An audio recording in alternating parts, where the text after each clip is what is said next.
And then Idols, you same thing. Contract ended. Contract ended. Yeah. Contract ended. But we found out through the media, Randall and I. Oh, yes. I remember you did mention that. Yeah, That's the contract crazy. ended. That's wild. I knew it was coming. Yeah. Because obviously Somizi was coming back.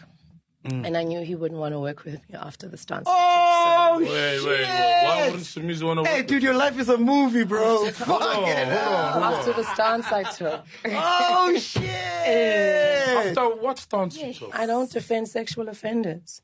Oh, when he was accused of thingy with the Not Mohale thing. accused, he was convicted. What's Oh, he? shit, was he? Back then, guys, it's there. Do your Google, my love. He was convicted. No ways. It wasn't just rumors or like paper talk. It's in the court doc. It's everywhere. You can Google it. No fucking He was ways. convicted, and that's why Idols took him off. And then while he was off, R. Kelly was convicted. And then I happened to post that I'm very happy about R. Kelly being convicted. And they were like, yeah, but what about your friend? And I'm like, he's not my friend. He's Thomas's friend. Yes. So I don't have to defend anything. So at the time, it was you, Randall, and Gareth. No, myself, Randall, and we had guest presenters every week. Oh, okay. Every week, because they didn't want to make a permanent hire and they wanted the conviction news to die down. So by the time, this was around October, so by the time R. Kelly was convicted, all of this came out. Then everyone's like, yeah, but defend your friend. And I'm like, he's not my friend. He's Thomas's friend. And then this was October. Then Kaya fired me November. I just decided not to renew our contract because they didn't want that. Yes, the tension. Yeah, they didn't want that. So, no, but I knew. Like the moment I heard Somizi was back, I was like, okay, I'm not doing next season because he said he didn't want to work with me. Fucking hell. Does he have that much power at Idols? Or He did he? did. Damn. But I mean, they went from 13 million to 734,000. When you say it's so much... Sanibonani, guys. Welcome back to yet another video. You guys, one thing about South African media, they don't want us to rest. It's been skaka after skaka, you guys. It's kuningi and it keeps getting kuningi here. Now, Unathi was on MacG's podcast. From the clip that you just saw, that's from the episode that they just had. Now, a lot of people have been commending this episode, you guys, that it was an all-rounder and it was a good episode. I got to listen to snippets of it and listen the way Unathi is so well-spoken, you guys. The way she flows so naturally, I guess. At the end of the day, she is a prolific speaker. She flows so well, like it's so easy to listen to her. So from the snippets I got to watch, she really kept, like, I mean, the way she was open in answering the questions. I'm just like, you know what? Someone said, like, what does MacG give his guests? Because the way they spill the beans, you guys, I'm also wondering to myself, like, why do they come to MacG? Maybe I guess in my head, what I think of MacG's podcast is that is like an opportunity to kind of redeem yourself and speak your truth in a sense. I guess that's exactly what she was doing. But listen, with Somizi's one, guys, it's nothing new. It's something that we know about. And someone was actually asking on Twitter what type of offense was it, because they were speaking about Somizi's offense.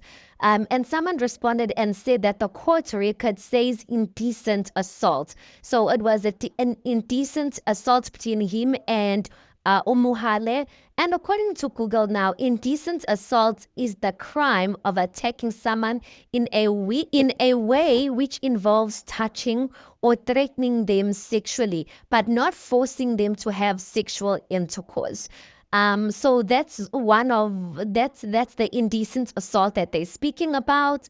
And someone else said, like, guys, this is public knowledge. It's just that a lot of people like to cover it up or cover the things Somizi has done or the things he has allegedly done. they like to cover it up with, oh, he's funny. Now, Unathi says Uguti like Usomizi was not her friend, that Usomizi was Thomas's friend. Now, I remember Usomizi and Unathi being close. I remember she always used to say, Chomi this, Chomi that. Now, there's some people like me, we just say Chomi for the sake of saying Chomi, but not that you are really our Chomi. But if it was the case that they did have a relationship, guys, I appreciate people who will not all of a sudden change their values and change the things that they stand for just because someone who is close to them or someone who's their friend suddenly is guilty of that. I if anything, I think that I commend that quality or that value or virtue that Unathi has. When someone, if you stand for something, you guys, and you say you are against GBV, now that your brother goes into GBV or I don't know, your sister or someone close to you goes into GBV, you must still say the same things that convict you about GBV, that you're against it. And people who do this, quite frankly, like they acting like animals, not because someone who did it close to you did it all of a sudden, now you're changing your language. So I commend that about her, you guys, that she distanced herself from him when he was convicted. But I really do hope that besides that she at least had a conversation with him and said, listen, you know where I stand, and quite frankly, I'm passionate about speaking against such things because of A, B, and C. But anyway, that is it for Usomizi. Usomizi, guys, he is spicy, so I don't know if we will be getting a response from him. But listen, people loved the episode. People are really hoping that it really gets, views so that MacG can go back into the style of content.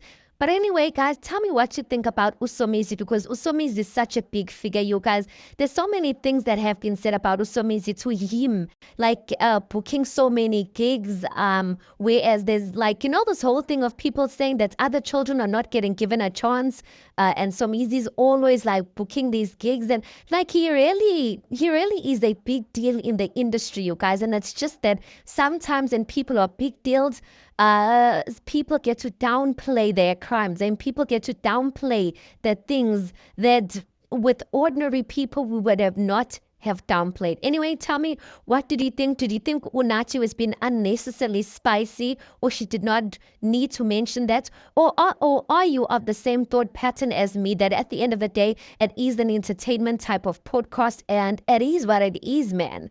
Anyway, please do make sure you like the video. Please do subscribe. It is absolutely for free of charge, and I'll see you guys on the next one.